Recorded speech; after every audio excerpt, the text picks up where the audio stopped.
عالمگیر، الٹی سیدھے خواب نہیں دیکھنے چاہیے، اس نے سنجیدگی سے ٹوکا۔ آج تھوڑی دیر کے لیے لایا ہوں، عالمگیر نے اس کی آنکھوں میں جھانکتے ہوئے ٹھوس لہجے میں کہا۔ مستقل طور پر اس کمرے میں لاؤں گا تمہیں؟ ناممکن، وہ سختی سے بولی۔ کس سے چیلنج کر رہی ہو؟ جانتی ہو نا، وہ اپنے CEO والے روپ میں آ چکا تھا، چیلنج قبول کرنے والا، کبھی ہار نہ ماننے والا۔ تمہیں کمی نہیں ہے لڑکیوں کی؟ اس نے نظریں جھکائیں۔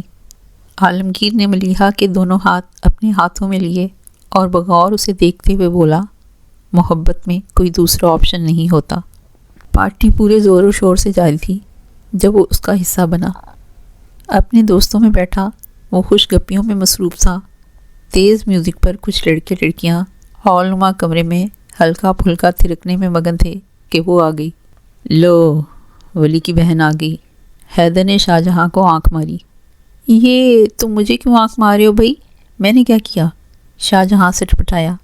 ماجبین بلا کی حسین تھی، اوپر سے جدید فیشن اور سٹائل کی دلرادہ۔ یونیورسٹی کی لڑکیاں اسی کو کاپی کرتی تھیں۔ ولی تو یونیورسٹی سے جا چکا تھا، بس یہ اس کی اکلوتی بہن یہی تھی، پوزیشن ہولڈر تھی اور شاہجہاں کی جونیئر۔ اس کے سبھی دوستوں کو لگتا تھا کہ وہ اسے چاہتی ہے، لیکن شاہجہاں نے اس طرف کبھی دھیان نہیں دیا۔ اس کی زندگی میں اور بہت کچھ چل رہا تھا، وہ ہر لڑکی میں دلچسپی لینے والا دل بھی نہیں رکھتا تھا۔ شاہجہاں ڈیئر، تمہارے لیے جوس لائی ہوں، سنا ہے تم نے ہارڈ ڈرنکس چھوڑ دی ہیں۔ اس نے جوس کا گلاس شاہجہاں کو تھماتے ہلکا سا طنز کیا۔ یہ سب لوگ تم سے میری ہی باتیں کرتے ہیں کیا؟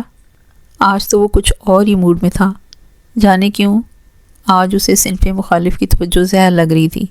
تھوڑی دیر پہلے ہی وہ 2 لڑکیوں کو جھڑک چکا تھا، گلا خشک ہو رہا تھا۔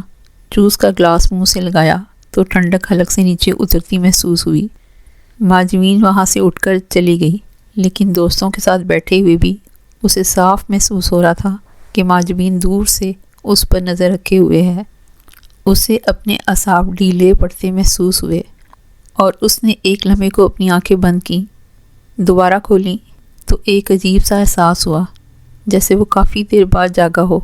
سر بھاری ہو رہا تھا، لیکن سب سے عجیب بات یہ تھی کہ پارٹی کی آواز کہیں دور سے آتی سنائی دے رہی تھی۔ اس نے ہتھیلی سے آنکھیں مل کر پوری طرح آنکھیں کھولیں تو دیکھا وہ ایک بیڈ پر لیٹا ہوا ہے۔ کمرہ نیم تاریک تھا، لیکن بیڈ کے بالکل سامنے پڑے صوفے پر بیٹھی ماجبین اسے صاف نظر آ رہی تھی۔ کمرے کی نیم تاریکی کی وجہ یہ تھی کہ سوائے ایک ٹیبل لیمپ کے جو کہ سائڈ ٹیبل پر رکھا ہوا تھا، کمرے کی کوئی لائٹ آن نہیں تھی۔ وہ مسکراتی ہوئی اس کے پاس آئی اور بیڈ پر ایک طرف بیٹھ گئی۔ تم نے جوس میں کون سی گولی ڈالی تھی؟ بہت تیزی سے کام کر گئی۔ شاہجہاں نے ایک طنزیہ نظر اس کے حسین چہرے پر ڈالی۔ وہ اب بیڈ سے ٹیک لگائے نیم دراز لیٹا تھا۔ اس کا جسم ٹوٹ رہا تھا اور سر بھاری تھا۔ اسے سمجھ نہیں آ رہی تھی کہ ماجبین کو ایسی کیا مجبوری آن پڑی اسے بے ہوش کیا۔ ماجبین نے سیاہ ساڑی زیبتن کر رکھی تھی جس پر گولڈن کام ہوا تھا۔ بلا شبہ آج وہ بے حد حسین لگ رہی تھی۔ آج تک کسی کو اس کا بوائے فرینڈ بننے کا اعزاز حاصل نہیں ہوا تھا۔ وہ اس کے قریب سے رکھتی بیڈ پر نیم دراز ہوئی اور کروٹ اس کی جانب کیے بائیں ہاتھ کی انگلی اس کی لپ رنگ پر پھیرنے لگی۔ آج کچھ وقت مجھے بھی دے دو۔ شاہجہاں نے اس کا ہاتھ سختی سے پکڑا اور خود سے دور کیا۔ یہ کیا طریقہ ہے؟ اب اسے غصہ آ رہا تھا۔ تو تمہیں کون سا طریقہ پسند ہے؟ وہ محبت پاش نظروں سے اسے دیکھ رہی تھی۔ تم کسی بھی طریقے سے کہتی، میرا جواب انکار ہی ہوتا۔ وہ تیزی سے اٹھ کر بیٹھا، اسے اپنا سر چکراتا ہوا محسوس ہوا۔ فرشتے ہو تو نہیں ہو؟ وہ تنک کر بولی۔ کبھی دعویٰ بھی نہیں کیا، اس نے ترکی بترکی جواب دیا۔ اب وہ بیڈ سے اٹھ کر بیٹھا، ماجبین سے پانی مانگا، لیکن وہ ایسی کوئی غلطی کرنے کو تیار نہیں تھی۔ جانتی تھی وہ اپنی توانائی بحال ہوتے ہی بھاگ کھڑا ہوگا۔ محبت کرتی ہوں میں تم سے۔ وہ ایک بار پھر اس کے قریب آئی۔ تم دونوں بہن بھائیوں کا ایک ہی مسئلہ ہے۔ اس نے ماجبین کے دونوں بازو پکڑ کر اسے خود سے دور کیا۔ ہوس، چٹاخ، ماجبین نے پوری قوت سے شاہجہاں کو تماچا رسید کیا۔ اس کا ہونٹ ایک جگہ سے کٹا اور خون بہنے لگا۔ شاہ جہاں نے انگلی سے چھو کر دیکھا، خون کی مقدار سے لگ رہا تھا کہ کٹ چھوٹا سا ہے۔ سچ سننے کی عادت ڈال لو، دل ذرا کم کم ٹوٹے گا۔ شاہ جہاں نے ایک ملامتی نظر اس پر ڈالی اور اٹھ کھڑا ہوا۔ تم نے کیا کیا ہے ولی کے ساتھ؟ وہ اس شہر سے ہی نہیں، ملک سے بھی دور رہنا چاہتا ہے۔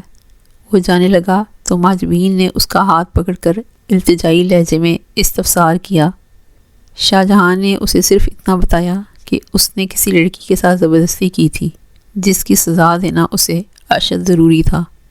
ابھی وہ اس سے بات ہی کر رہا تھا کہ باہر سے بھاری قدموں کی آواز سنائی دی اور دروازہ کسی نے پوری قوت سے دھکا دے کر کھولا۔ ماجبین نے دروازہ بند کر رکھا تھا، وہ اس کے گارڈز تھے۔ الماس کی ہدایت پر عمل کر کے اس نے غلطی نہیں کی تھی۔ تم اسے یہیں بلا لو۔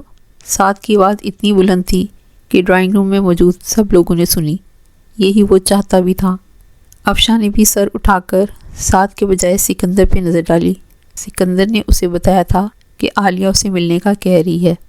اتوار کو ملاقات ہوئی تھی اور اب جمعرات والے دن بھی وہ اپنی پڑھائی کا کہہ کر پہلو تہی کر گیا تھا۔ بقول اس کے اسے کوئی ضروری بات کرنی تھی جو وہ مل کر ہی کر سکتی تھی۔ کل تک انتظار کا تو سوال ہی پیدا نہیں ہوتا تھا۔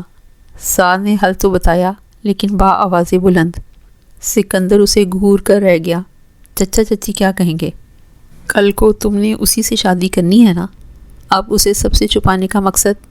میری سمجھ سے تو باہر ہے تمہاری کہانی۔ یہ الفاظ بھی قدرے اونچی آواز میں بولے گئے تھے۔ فی الحال سب سے اتنا ہی تعارف کرواؤ کہ تمہاری کلاس فیلو ہے۔ سکندر نے اسے بتایا ہوا تھا کہ وہ اکثر اس کے گھر بھی آتی تھی اور اس کے والدین اس سے مل چکے تھے۔ سعد کی یقین دہانی پہ اس نے عالیہ سے گھر کا پتہ شیئر کیا۔ سعد نے جا کر ماں کو پہلے سے عالیہ کی آمد سے مطلع کر دیا۔ آدھے گھنٹے بعد عالیہ آئی تو ڈرائنگ روم میں کھلبلی سی مچ گئی۔ ندا اس سے والہانہ انداز میں ملی، اس سے ٹھنڈے گرم پانی کا پوچھنے لگی۔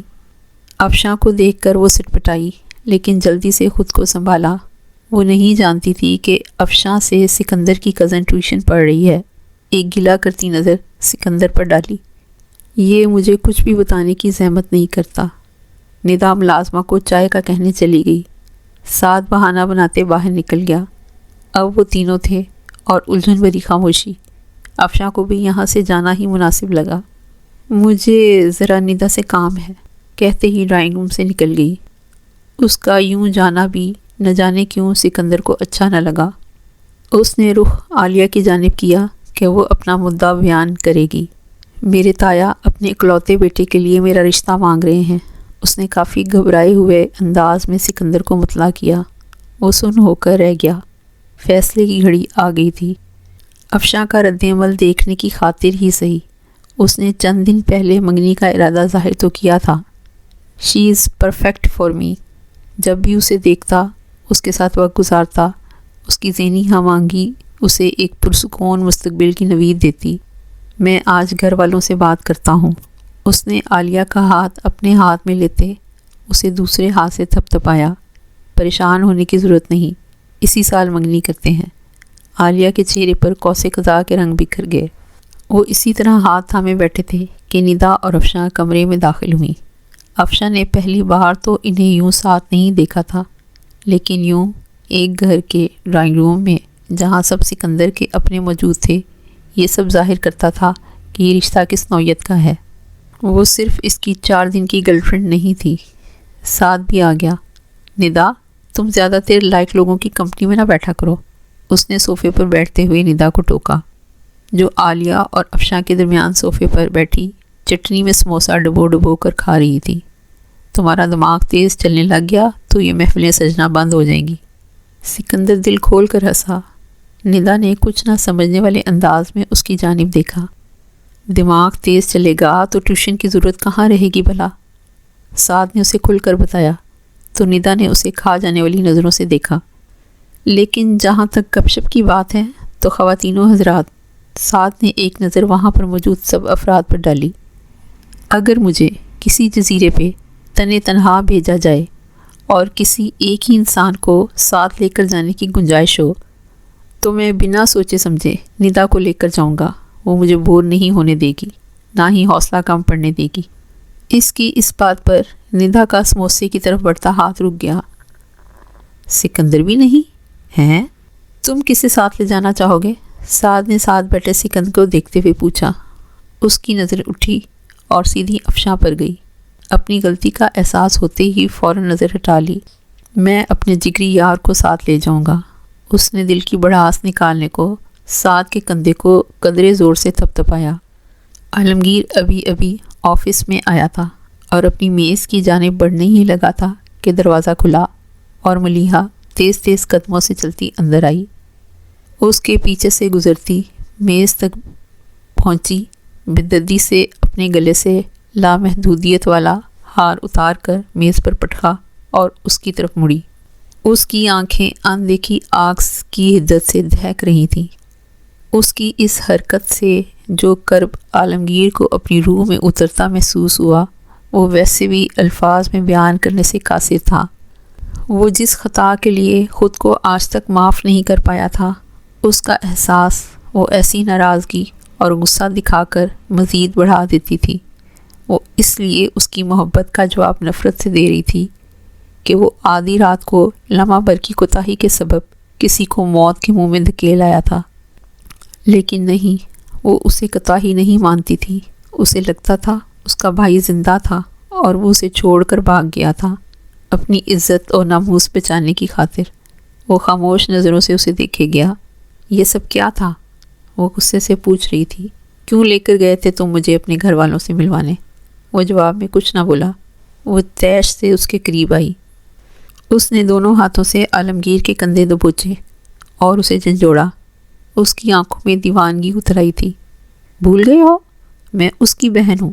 دیکھا تھا اس کے چہرے میں مجھے؟ تمہارے گھر میں جاؤں گی، تمہاری صحت سجاؤں گی، جس نے میرے کنوارے بھائی کو۔ وہ مزید کچھ کہتی لیکن عالمگیر نے اس کی گردن کی پشت کو اپنے دائیں ہاتھ میں دبوچا اور اس کے چہرے پہ جھکتے ہوئے بولا، تم بھی بے قصور نہیں ہو۔ گرفت مزید سخت ہوئی۔ میری ہی کمپنی میں گھس کر میرے ساتھ آنکھ مچولی کا کھیل کھیلا ہے تم نے۔ میں جو ہوں نا وہ بھی تم نہیں جانتی۔ تمہاری زبان جو زہر اگلتی ہے اس کا علاج بھی میں ہی کروں گا۔ کیا کرو گے تم؟ مجھے بھی جان سے مار دو گے؟ وہ شعلے برساتی آنکھوں سے اسے دیکھ رہی تھی۔ اس نے عالمگیر کے کندھوں پہ گرفت ڈھیلی کی۔ عالمگیر نے اس کی گردن آزاد کی۔ میری ہی بیوی بنو گی تم، جانتی ہو کیوں؟ ملیحہ نے ایک لمحے کو آنکھیں بند کی۔ اپنا ہی غصہ اس سے کنٹرول نہیں ہو رہا تھا۔ کیونکہ تم مجھ سے محبت کرتی ہو۔ اگر مجھ سے بدلہ لینے کی خاطر تم نے کسی اور کا ساتھ اپنایا۔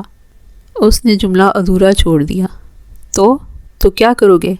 اب کی بار ملیحہ نے قدرے متحمل لہجے میں استفسار کیا۔ میرا دل جلاؤ گی نا تو دیکھنا میں اسی آگ سے سب جلا کر راکھ کر دوں گا۔ وہ تلخی سے بولا، تم نے سنا نہیں؟ صرف پہلا قتل مشکل ہوتا ہے۔ تو میرا اندازہ صحیح تھا۔ تم نے جان بوجھ کر اسے وہاں مرنے کے لیے چھوڑ دیا۔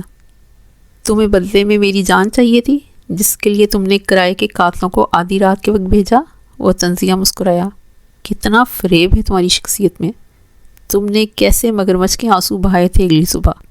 ملیحہ نے اس کے کندھوں سے اپنے ہاتھ ہٹائے تو عالمگیر نے بھی گرفت اس کی گردن پہ ڈھیلی پڑ گئی۔ میں واقعی فکر مند تھی عالمگیر، وہ بندے میں نے نہیں بھیجے تھے۔ ملیحہ کی آنکھوں میں اسے نرمی اترتی نظر آئی۔ محبت نہ ہوتی تو میں شاید ایسا ہی کرتی، لیکن پتہ کرانا ابھی باقی ہے کہ تمہارا جانی دشمن کون ہے۔ وہ دھمکی آمیز پیغام میں بھیجتی تھی، لیکن تمہاری جان لینے کا کوئی شوق نہیں ہے مجھے۔ وہ جانتا تھا وہ سچ بول رہی ہے۔ اس کا جانی دشمن کون ہو سکتا تھا؟ مرد تھا یا عورت؟ دوسرے حملے سے پہلے معلوم کرانا بہت ضروری تھا، ورنہ وہ جان سے ہاتھ ہی دھو بیٹھے گا۔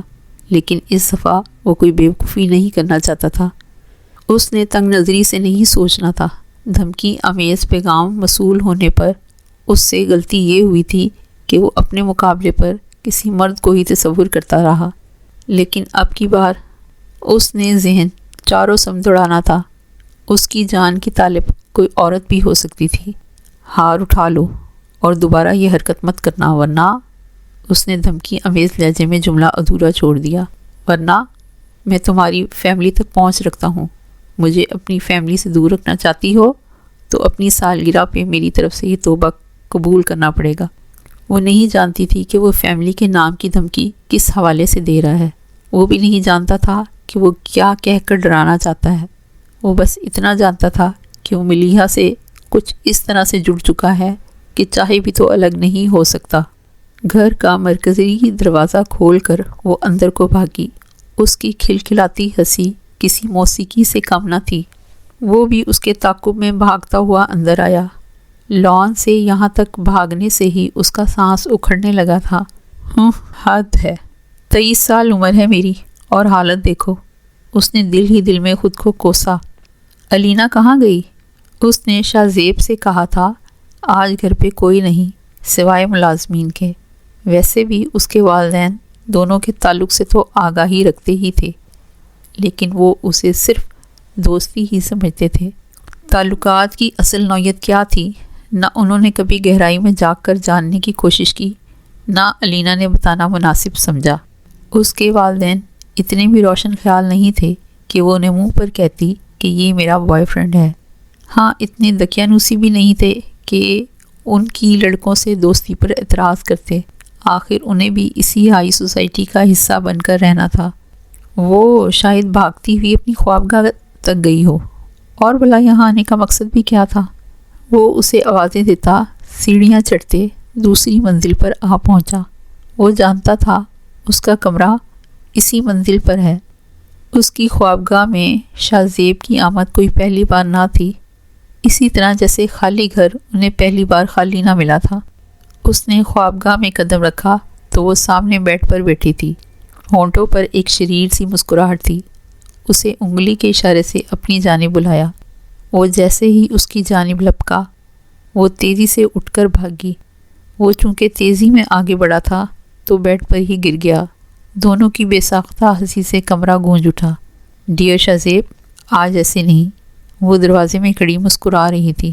شاہ زیب نے بیڈ پر لیٹے لیٹے اسے سوالیہ نظروں سے دیکھا۔ کوئی نیا ایڈونچر چاہیے۔ وہ ہر کام کے لیے تیار رہتا تھا۔ ایڈونچر نیا نہیں چاہیے، بس طریقہ نیا چاہیے۔ لگتا تھا وہ آج اپنی ہی منوانا چاہتی تھی۔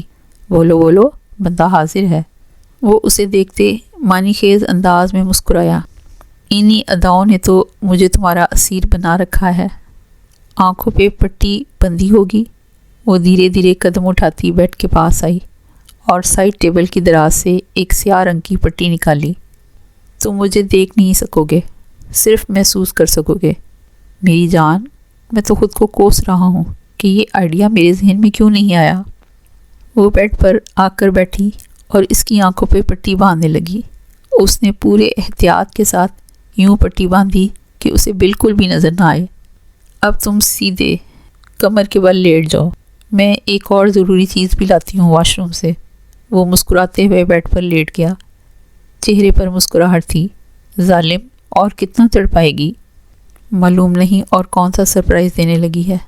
اس نے سرشاری کی کیفیت میں اپنا جسم بالکل ڈھیلا چھوڑ دیا۔ اچانک اسے دبے قدموں کسی کے چلنے کی آواز آئی۔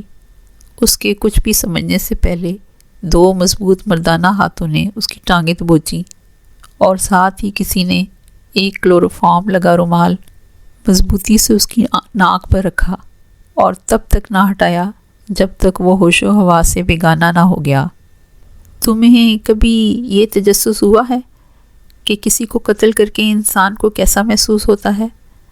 الماس لان کے گھاس پر ننگے پاؤں بیٹھی اس سے پوچھ رہی تھی۔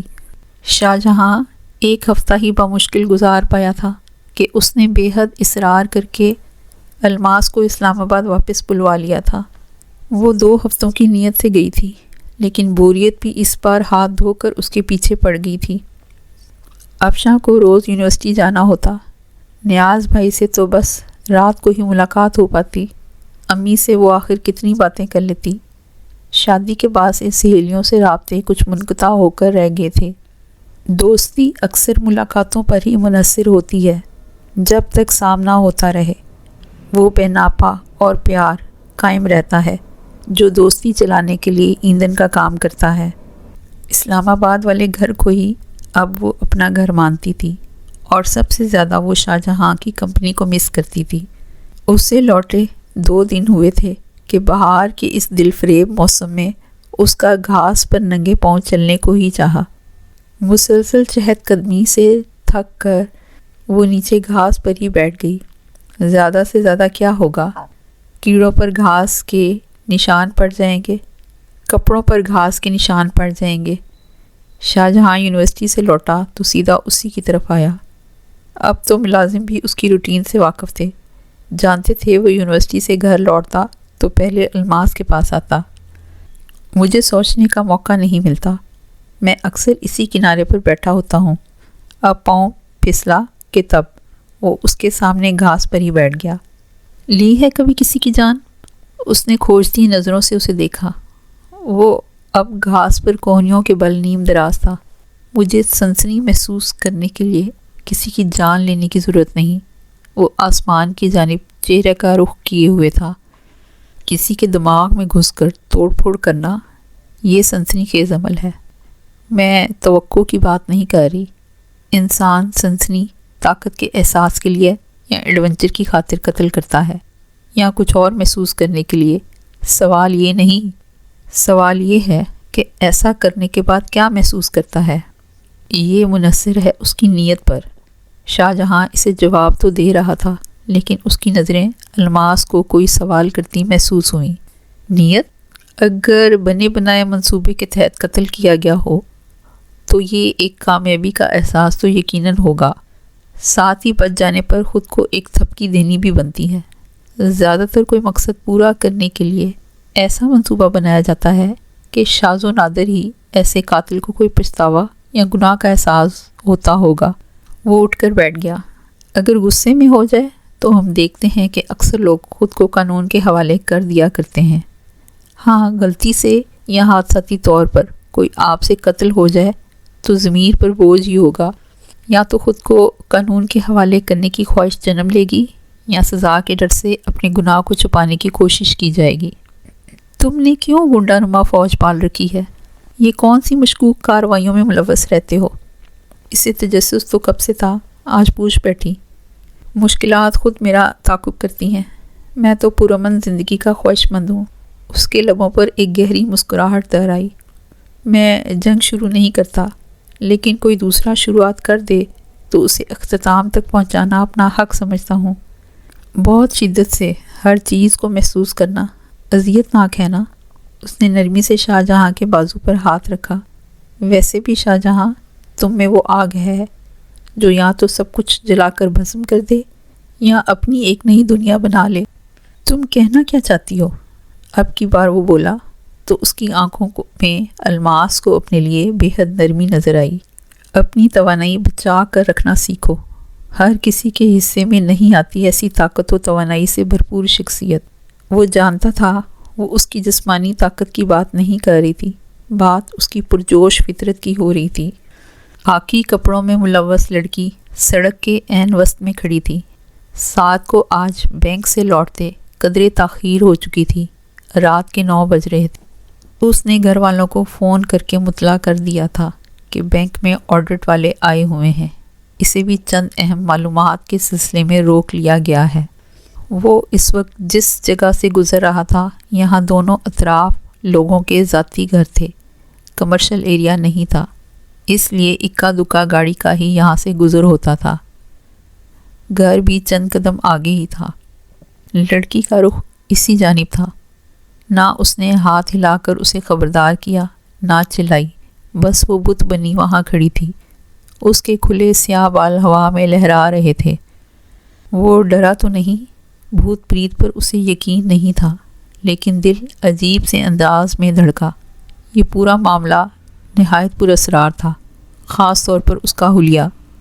اس نے گاڑی روکی۔ جب وہ گاڑی سے اتر کر اس کی سمت جا رہا تھا اس وقت اس کا ذہن پوری طرح سے الرٹ تھا۔ گاڑی سے اترتے ہی اسے اپنی بے وقوفی کا احساس ہوا۔ اگر یہ کسی ڈاکوؤں کے گروہ کی سازش ہوئی تو وہ اسے لوٹ کھسوٹ کر یہیں کہیں مار کر پھینک جائیں گے۔ اس کے قریب آنے پر احساس ہوا وہ گندمی رنگت کی انتہائی خوبصورت لڑکی تھی۔ سیاہ بال، کمر تک آتے تھے اور کراچی کی ہوا انہیں اس وقت بکھیرے ہوئے تھی۔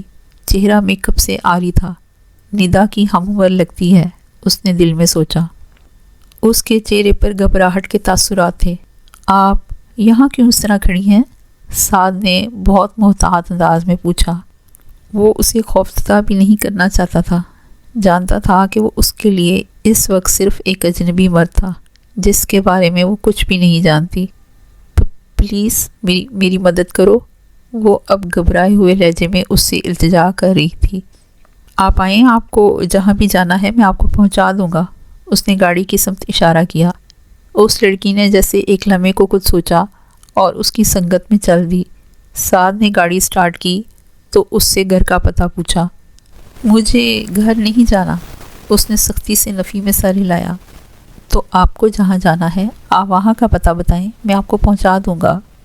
سعد نے کہہ تو دیا لیکن پچھتایا، کہیں اس نے کسی دوسرے شہر ہی نہ جانا ہو۔ آپ مجھے عارضی طور پر اپنے گھر میں پناہ دے دیں، میں اپنا کوئی ٹھکانہ ڈھونڈ لوں گی۔ اس نے سر جھکاتے ہوئے التجا کی تو سعد سے ٹپٹایا۔ گھر والے کیا کہیں گے کہ یہ کسے ساتھ لے آیا؟ الٹا کہیں اس کے کردار پر شک نہ کریں، لیکن وہ اسے دوبارہ سڑک پہ بھی اتار نہیں سکتا تھا۔ آخر وجہ بھی تو پتہ چلے، آپ کیوں گھر نہیں جانا چاہتی؟ اس نے مسئلہ حل کرنے کی غرض سے پوچھا۔ میں آپ کو پاگل لگتی ہوں؟ اس نے سعد کی جانب رخ کرتے پوچھا۔ یہ کیسا سوال ہوا بھلا؟ سعد نے حیرت سے اسے دیکھا اور گاڑی کی رفتار کم کی۔ وہ گھر پہنچنے ہی والے تھے، بینک گھر کے قریب ہی تھا، لیکن اتنے سے رستے میں بھی یہ عجیب و غریب افتاد اس پر آن پڑی۔ آپ ایمانداری سے صرف یہ بتائیں کہ کیا میں آپ کو نفسیاتی مریض لگتی ہوں یا نہیں؟ وہ بے حد نڈر انداز میں اس کی آنکھوں میں آنکھیں ڈالے پوچھ رہی تھی۔ نہیں، اس نے پر یقین لہجے میں جواب دیا۔ میرے گھر والوں نے مجھے پاگل خانے داخل کرا دیا تھا، میں وہاں سے بھاگ کر آئی ہوں۔ اس نے اپنے کپڑوں کی جانب اشارہ کیا۔ یہ وہاں کا یونیفارم ہے، میں گھر واپس گئی تو وہ مجھے دوبارہ پاگل خانے بھیج دیں گے۔ وہ اس وقت جہاز کی فلائٹ سے کراچی سے گجرانوالہ روانہ ہو چکے تھے۔ تمہارے کارناموں پر جتنا حیران ہوا جائے نا کم ہے۔ ملیحہ کھڑکی کی جانب بیٹھی تھی، جبکہ وہ اس کے بائیں پہلو میں بیٹھا جوس کا گھونٹ بھرتا اسے ہی دیکھ رہا تھا۔ ملیحہ نے جواب میں ایک طنزیہ مسکراہٹ اس کی جانب اچھالی۔ صاحب کہو، تم ایک عورت کے ہاتھوں ایسا کھیل کھیلے جانے کی امید نہیں رکھتے تھے؟ اس کی آنکھوں میں چیلنج تھا۔ مان لو میں نے تمہیں حیران کر دیا ہے۔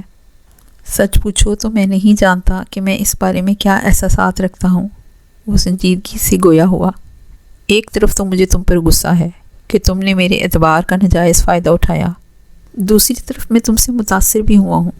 تم نے کس ہوشیاری سے میری آنکھوں میں دھول جھونکی، سب کچھ سامنے ہوتے ہوئے بھی مجھے کچھ نظر نہ آیا۔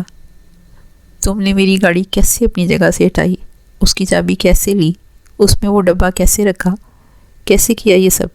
میں نے اکیلے یہ سب نہیں کیا، 2 لوگوں کی مدد سے کیا۔ لیکن آپ کو اپنے راز تو نہیں بتانے نا؟ ابھی ہماری دوستی نہیں ہوئی، ہم ابھی بھی دشمن ہیں۔ اس نے اپنا رخ پھیر کر کھڑکی کی جانب کر لیا۔ وہ دشمن جس کے مرنے کے ڈر سے… پلیز سٹاپ اٹ۔ عالمگیر نے ابھی اپنا جملہ مکمل بھی نہ کیا تھا کہ ملیحہ نے اپنا ہاتھ عالمگیر کے اس ہاتھ پر رکھ کر سختی سے دبایا جو عالمگیر نے سیٹ کے درمیان والے حصے پر رکھ چھوڑا تھا۔ عالمگیر نے ایک گہری سانس بھری۔ ان کی کہانی اتنی ہی پیچیدہ تھی جتنا کہ ان کے ایک دوسرے کے لیے جذبات۔ ملیحہ کی محبت نے ہی اس کے دل کو ڈھارس دی تھی کہ وہ بلوث محبت کے قابل ہے، اور اسی نے عالمگیر کے گناہ کی یاد اور پچھتاوے کو نئے سرے سے تازہ کر دیا تھا۔ وہ اس کے لیے فکر مند ہوتی تو اس کا دل خوشی سے سرشار ہو جاتا، لیکن اس سے مستقبل کی بات کرتا تو وہ اسے بازو کے فاصلے پر رکھتی۔ تم نے اپنے گھر والوں کو بتایا ہے؟ کیا یہی کہ میں ہی تمہارے بھائی کا قاتل ہوں؟ وہ نگاہوں میں نرمی لیے اس سے پوچھ رہا تھا۔ نہیں، اور میرا کوئی ارادہ نہیں، اس نے بے لچک لہجے میں جواب دیا۔ تم آخر چاہتی کیا ہو؟ اب اسے یہ جاننا تھا۔ 1 ہفتہ قبل اسے ہوش آیا تو وہ ایک سٹور نما کمرے میں موجود تھا۔ اس سے بڑا تو میرا واش روم ہے۔ وہاں صرف ایک چھوٹا سا روشن دان تھا جو فرش سے تقریباً 8 فٹ اونچائی تھا۔ بائیں جانب کونے میں ایک پرانا اور میلا گدا پڑا تھا جس سے عموماً سنگل بیڈ پر رکھتے ہیں۔ اس پر کوئی چادر یا تکیہ نہیں تھا۔ ویسے تو آج کل بہار کا موسم تھا، سردی نہیں تھی، اسے کسی بھی گرم چیز کی ضرورت نہیں تھی۔ اس چھوٹے سے کمرے میں اس گدے کے علاوہ کوئی سامان نہ تھا۔ فرش جگہ جگہ سے ٹوٹا ہوا تھا۔ کمرے کا ایک ہی دروازہ تھا جو کہ اس نے فوراً چیک کیا، لیکن بند تھا۔ یقیناً باہر سے لاک تھا اور کافی مضبوط دروازہ تھا۔ اچھی بات یہ تھی کہ اس کی آنکھیں اس پٹی سے اب آزاد تھیں۔ اس کے علاوہ ہر لحاظ سے اس کے لیے صورتحال پہلے سے زیادہ سنگین تھی۔ اس نے اپنے سارے جیب ٹٹولے۔ اس کی جینز کی جیب سے موبائل غائب تھا، جس کا مطلب تھا کہ یہ لوگ اناڑی نہیں۔ اگر ایک قلم بھی اس کے پاس ہوتا تو وہ اسے ہتھیار کے طور پر استعمال کر سکتا تھا۔ وہ دروازے کے قریب کونے میں کھڑا ہو جاتا۔ جیسے ہی کوئی کمرے میں داخل ہوتا وہ اس کی آنکھ کو قلم سے نشانہ بناتا۔ اسے بے ہوش کر کے یہاں لایا گیا تھا، اور یہ کمرہ الینا کے گھر کا حصہ نہیں تھا۔ الینا کے گھر کے ایک ایک کونے سے وہ واقف تھا۔ وہ دروازے سے کان لگا کر کھڑا ہو گیا۔ باہر مکمل خاموشی تھی۔ جانے کتنی دیر سے وہ یہاں بے سود پڑا تھا۔ وہ واپس گدے پر آ کر بیٹھ گیا۔ اچانک اسے کسی کے دبے قدموں اس دروازے کی سمت آنے کی آواز آئی۔ وہ الرٹ ہو کر کھڑا ہو گیا۔ اسے کسی بھی اچانک حملے کے لیے تیار رہنا چاہیے۔ کاغذ کی سرسراہٹ سنائی دی تو اس نے نظریں جھکا کر دیکھا۔ آنے والے نے دروازے کے نیچے سے کاغذ سرکایا تھا۔ اس نے جلدی سے آگے بڑھ کر کاغذ اٹھایا۔ اپنے تمام کپڑے اتار کر فرش پر رکھ دو۔ کپڑے کا ایک چیترا بھی تمہارے جسم پہ نہیں رہنا چاہیے۔ کپڑے اتارنے کے بعد کاغذ دروازے کے نیچے سے اسی طرح باہر سرکا دینا جیسے یہ ابھی تم تک پہنچا ہے۔ تم اپنی آزادی سے ایک قدم قریب ہو جاؤ گے۔ جیسے جیسے وقت گزرے گا میرا موڈ خراب ہوتا جائے گا۔ ہر گھنٹے بعد ایک فائر ہوگا۔ 9 فائر اس اسٹور سے باہر ہوں گے۔ 10ویں گولی پر تمہارا نام لکھا ہے۔ میری زبان پر اعتبار کرو، میں ہر کھیل اصول و ضوابط کے مطابق کھیلتا ہوں۔ نو چیٹنگ۔ پیغام انگریزی میں تھا لیکن ٹائپ کیا ہوا۔ یہ جو کوئی بھی ہے، الینا نے اس کے ساتھ مل کر مجھے دھوکہ دیا ہے۔ کہیں الینا ہی تو اس سب کے پیچھے نہیں، ہمارے بیچ کسی قسم کی کوئی خلش تک نہ تھی، یہ کوئی اور ہی ہے۔ لیکن یہ مجھے بے لباس کرنا چاہتا ہے۔ اگر میں کپڑے اتارے بغیر کاغذ باہر سرکا دوں تو اسے کیا پتہ چلے گا؟ اس نے چاروں سمت سر گھما کر دیکھا۔ کوئی کیمرہ بھی یہاں نصب نہیں کیا گیا۔ لیکن کپڑے اتروانے سے مقصد اپنی آمد کی اطلاع بھی تو ہو سکتی تھی۔ وہ جو کوئی بھی تھا اس سے شدید نفرت کرتا تھا اور اسے کم مائگی کا احساس دلانا چاہتا تھا۔ اسی غرض سے اس کی خواہش تھی کہ وہ جب آمنے سامنے آئیں شاہ زیب خود کو حقیر ہی جانے۔ نہیں، میں دیکھتا ہوں یہ کیا کرتا ہے۔ کیا مجھے کھانے پینے کو بھی کچھ نہیں دے گا؟ اس نے روشن دان کی جانب نگاہیں اٹھا کر دیکھا۔ اندھیرا پھیل رہا تھا۔ تبھی اسے پہلے فائر کی آواز سنائی دی۔ وہ گھر پہنچا تو اس نے پہلی بار اس لڑکی کے یونیفارم پہ صحیح سے نظر ڈالی۔ اگر وہ پہلی بار بھی غور سے دیکھتا تو جان لیتا کہ وہ ایک یونیفارم ہی ہو سکتا تھا۔ کالر والی قمیض تھی۔ اس کے دوپٹے پر دائیں جانب ایک بیج لگا تھا۔ اس پہ اس کا پورا نام، ایک کوڈ نمبر اور ہاسپٹل کا نام درج تھا۔ وہ واقعی پاگل خانے سے بھاگ کر آئی تھی۔ سعد کی نظریں محسوس کرتے ہی اس نے بیج پر اپنا ہاتھ رکھ کر اسے چھپانے کی کوشش کی اور سر نفی میں ہلایا۔ آپ مجھے پھر سے وہاں نہ چھوڑانا، وہ سہمے ہوئے لہجے میں بولی۔ وہ اسے تسلی دیتا گھر کے اندرونی دروازے سے اندر داخل ہوا۔ ملیحہ تو میٹنگ کے سلسلے میں اپنے باس کے ساتھ گجرانوالہ گئی ہوئی تھی۔ اس کی واپسی اگلے دن شام کے وقت متوقع تھی۔ امی ابو دونوں گھر پر ہی تھے اور اس وقت ڈائننگ روم میں کھانے کی میز پر کھانا کھا رہے تھے۔ وہ دونوں اس غیر متوقع صورتحال سے الجھ کر رہ گئے۔ امی نے ملازمہ کو بلا کر سیماب کو گیسٹ روم لے جانے کا کہا کہ وہ تازہ دم ہو لے پھر کھانے کی میز پر آئے۔ ابو نے خدشہ ظاہر کیا کہیں وہ واقعی ذہنی مریض نہ ہو۔ آخر کیوں کوئی اپنی سکی اولاد کو پاگل خانے داخل کرائے گا؟ سعد نے فیصلہ کیا کہ وہ اگلے دن بینک سے آدھی چھٹی لے کر دن کو ہی واپس آ جائے گا اور ماہر نفسیات سے سیماب کا طبی معائنہ کروائے گا۔ اس طرح سب کی تسلی ہو جائے گی۔ وہ لوگ کھانے کی میز پر بیٹھے باتیں کر رہے تھے کہ سیماب بھی آ گئی۔ اس کے ہر انداز میں جھجک اور ڈر تھا۔ امی کو اس پر پیار آیا۔ اس کی عمر ہی کیا تھی، جانے کس مصیبت کی ماری وہ ان کے در تک پہنچ گئی تھی۔ بیٹا، آپ تعلیم یافتہ ہو؟ نثار صاحب نے شفقت بھرے لہجے میں پوچھا، جبکہ رمیسا اس کے لیے پلیٹ میں پلاؤ نکالنے لگی۔ وہ کچھ بھی لیتے ہوئے جھجک رہی تھی۔ جی، میں نے ایف اے کیا تھا، مزید تعلیم کی اجازت نہیں ملی۔ اس نے سر جھکائے ایک چمچ کھانے کا منہ میں ڈالا۔ عجیب سی شرمندگی اس کے چہرے سے عیاں تھی، جیسے اپنی ذات کا بوجھ ان پر لاد تو دیا تھا لیکن معذرت بھی کرنا چاہتی تھی۔ میرے خیال سے آج کے لیے اتنا ہی کافی ہے، اب اس سے مزید کوئی سوال نہ کرنا۔ رمیسا نے ان دونوں مردوں کو سختی سے ہدایت دی۔ اب اسے سب تسلی سے کھانا کھانے دو، اس کے بعد یہ آرام کرے گی، رات بھی بہت ہو چکی ہے۔ ٹھیک ہے سیماب، باقی باتیں صبح ہوں گی۔ ساتھ کرسی پیچھے کھسکاتا اٹھ کھڑا ہوا۔ رمیسا کھانے کے بعد اسے لیے ملیحہ کے کمرے میں لے گئیں اور اس کے وارڈروب میں ملیحہ کے سلیپنگ سوٹ اور روزمرہ کے کپڑے دکھانے لگیں۔ اس کا قد ملیحہ سے 1-2 انچ ہی چھوٹا لگ رہا تھا، باقی اسی جیسی دبلی پتلی تھی۔ آخرکار دونوں نے باہمی مشورے سے اس کی رات کے لیے ایک گلابی سلیپنگ سوٹ اور صبح کے لیے مہندی رنگ کا جدید تراش خراش کا جوڑا نکالا۔ فی الحال تو کسی کو بھی اس کی اپنے منہ سے سنائی آپ بیتی پہ پورا یقین نہیں تھا۔ اگر ایسا ہی تھا جیسا کہ وہ کہہ رہی تھی تو پھر وہ اکیلی لڑکی ذات پاگل خانے سے بھاگنے میں کامیاب کیسے ہو گئی؟ اتنا آسان ہوتا تو پاگل خانے خالی ہو جاتے۔ عجیب بات تو یہ تھی کہ بنا کسی سوال کیے وہ لڑکی کوئی بات نہیں کرتی تھی۔ وہ کچھ چھپا رہی تھی یا واقعی مصیبت کی ماری تھی؟ اگلے دن کے نتائج کا تو پتہ نہیں، لیکن آج تو اس نے یہیں رہنا تھا۔ میں ابھی ایک فائن آرٹس کالج سے فارغ ہو کر آیا ہوں۔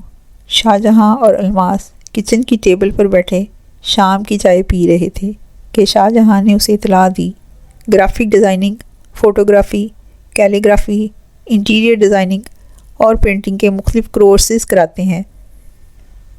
تم چاہو تو 3 آپشن ہیں ڈرائنگ اور پینٹنگ کے کورس میں، 3 ماہ، 6 ماہ یا 1 سال۔ میں 1 سال کی بات کر کے آیا ہوں۔ الماس دھیرے سے مسکرائی۔ اور مجھے کیوں کرنا ہوگا کورس؟ کیونکہ میں خود سے 20 سال بڑی عمر کے آدمی سے شادی کر کے تمہاری زندگی رکنی نہیں چاہیے۔ 1 سال کے کورس کا یہ فائدہ ہے کہ باقاعدہ سرٹیفکیٹ ملے گا۔ وہ رک کر بولا، تم کس قسم کی ڈرائنگ اور پینٹنگ کرتی ہو؟ یہ تو میں پوچھنا ہی بھول گیا۔ اسٹل لائف، پورٹریٹ، ایبسٹریکٹ وغیرہ مختلف اقسام ہیں۔ میں پورٹریٹ اور نیچر دونوں بناتی ہوں۔ سیکھو گی تو دوبارہ بنانے بھی لگ جاؤ گی۔ کورس کرنے کے مختلف اوقات میسر تھے، صبح 10 بجے سے 1 بجے تک اور دن 2 بجے سے شام 5 بجے تک۔ شاہ جہاں چاہتا تھا کہ جس وقت وہ یونیورسٹی میں ہوتا ہے الماس اسی وقت کالج ہے۔ شام کا وقت شاہ جہاں کے نام۔ وہ کھل کر مسکرایا۔ ڈیڈ بھی کبھی کبھار شام کو ہی لوٹ آتے ہیں۔ میرے سر سے کام بھی اتر جایا کرے گا، ورنہ آدھا دن یہ سوچنے میں گزر جاتا ہے کہ کالج بھی جانا ہے۔ گھر کا سارا کام کروانا تو ہاؤس کیپر کے ذمہ ہے، لیکن جانے سے پہلے دن کا مینیو میں اسے بآسانی بتا سکتی ہوں۔ اگلے دن کی صبح نہایت خوشگوار تھی۔ تینوں ساتھ ناشتے کی میز پر موجود تھے۔ شاہ جہاں نے جب فرحان کو الماس کی پینٹنگ کے شوق سے آگاہ کیا تو وہ کافی حیران ہوئے۔ نہ انہوں نے کبھی اس سے جاننے کی کوشش کی تھی، نہ اس کے مشغلوں سے انہیں کوئی دلچسپی تھی۔ جب شاہ جہاں نے اس کے فائن آرٹس کالج میں داخلے کی بات کی تو ان کا منہ حلق تک کڑوا ہو گیا۔ بھئی یہ کون سے نئے چونچلے شروع کر دی ہیں تم نے الماس؟ انہوں نے شاہ جہاں کو جواب دینے کے بجائے اپنا رخ الماس کی جانب کرتے طنزیہ استفسار کیا۔ صرف پریکٹس کے لیے۔ الماس نظریں جھکائے ادھورا سا جملہ بول کر چپ ہو گئی۔ شاہ جہاں حیرت سے اسے دیکھ رہا تھا۔ یہ وہی الماس تھی جو اس سے ہر موضوع پر کھل کر بحث کرتی۔ شوہر کے سامنے زبان میں ٹانکے لگ گئے تھے۔ ڈیڈ، یہ خداداد صلاحیت ہے جسے نکھارنا اور قائم رکھنا الماس کو ایک اطمینان بخش احساس دے گا۔ اس گھر میں کس شے کی کمی ہے جو اسے گھنٹوں بیٹھ کر پینٹنگ بنانے کی ضرورت پڑ گئی؟ اب توپوں کا رخ شاہ جہاں کی جانب تھا، لیکن موضوع وہی تھی۔